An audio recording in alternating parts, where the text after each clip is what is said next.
Welcome to the Slop Farm. Enjoy the video.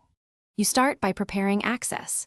Verify the virtual machine is powered and the web console or gateway service is installed.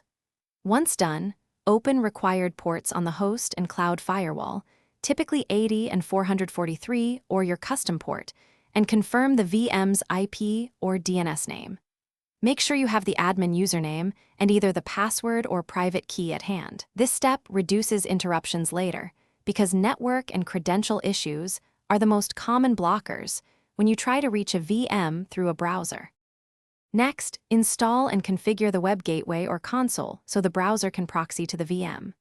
Choose a tool like Apache Guacamole or NoVNC, then register the VM as a connection using SSH for Linux or RDP for Windows. Once the backend connection works, add authentication, LDAP, local users, or token-based, and enable TLS so credentials and session data are encrypted. Also configure sensible session timeouts and, if you're behind a host, add a reverse proxy entry pointing the external host name to your gateway.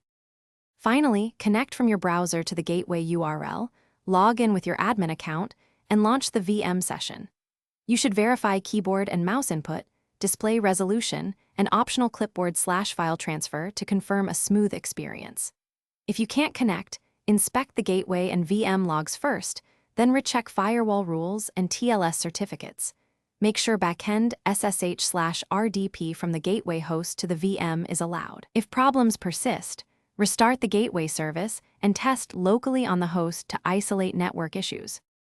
Thanks for watching. Consider subscribing if we helped you today.